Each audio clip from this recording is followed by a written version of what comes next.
Hi traders, welcome back to another trade recap. So I made a little bit over 1R, I'll say a little bit over 3k plus on Aussie dollar long. I actually got tapped out on my trail stops, and I'm glad that I actually did it. If not, it would have been a loss. So let's straight go into the chart and let's talk about the entire thesis of these positions. So that's the position there, closed out. So all of you, if you look at my trade recaps again, you clearly see that I took a lot of long positions on Aussie dollar since the second week of March. If I were to just quickly show you, it took a long here, covered here, here.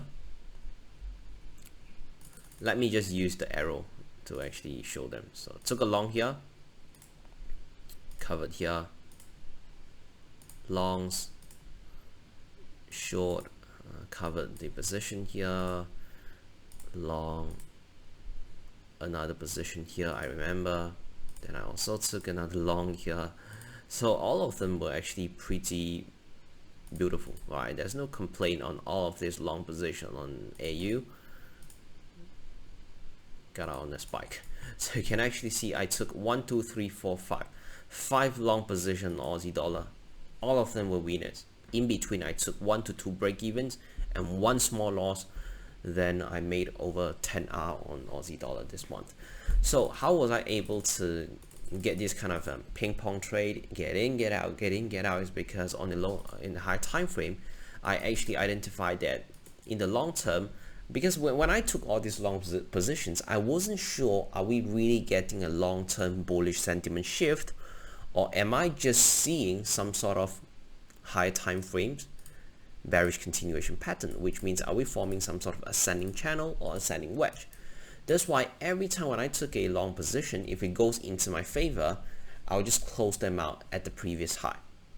If you look at all the positions just now, all of them were closed at the previous high. I did not got greedy. I did not hold into hope. Did not hold into faith or whatever. So then go back to the position that I take on yesterday. So as usual, as price comes back to the previous support and drop down to the 30-minute chart, I simply just had a buy limit order. All right, I had a buy limit order right here at 66.69.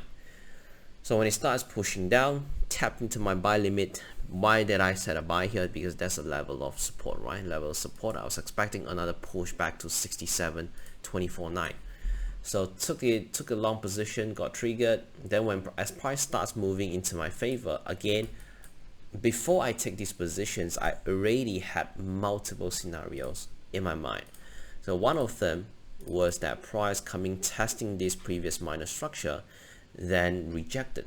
So that's one of the things that I'll get out of the position. Second thing is, if you look at this one, one of my big rules is that I never go against the flag.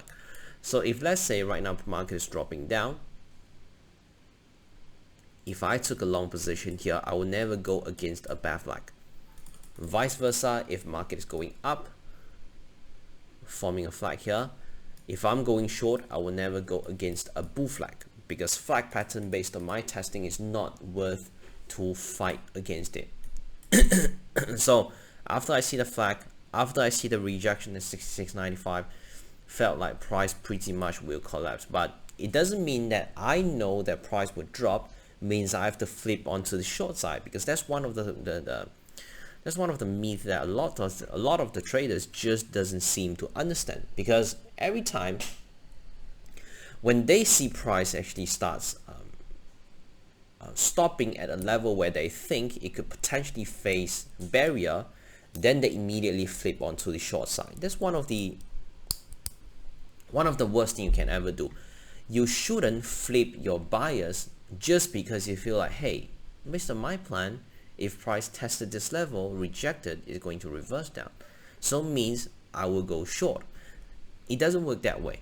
Because what if price really doesn't respect that, it really just break through it? Then how about your first position? Now you have 2 positions, one close too early, one being a loss.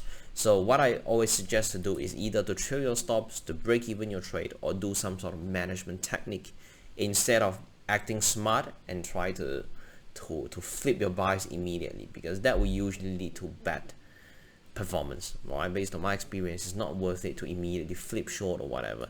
So of course I was correct. It really does sell off very, very nicely. That was easily a 3R for me, but it doesn't matter, right? At least I did my work.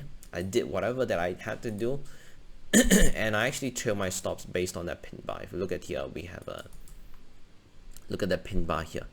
I trail my stops under the pin bar, so when it really rejected, come all the way down, I got out of the position for about 1R.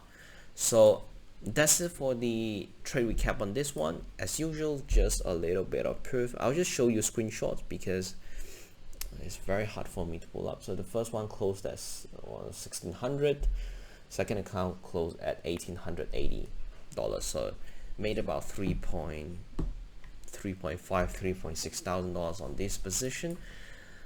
But yeah, overall very happy with the management. That was the only position that I took on Friday as well, if you, as you look at the screenshot. So that's it. If you like the video, please don't forget to like, share, and subscribe, and let me know if you'd like me to cover any sort of topics, any sort of videos, any sort of series, and I'll talk to you all next time. Bye bye.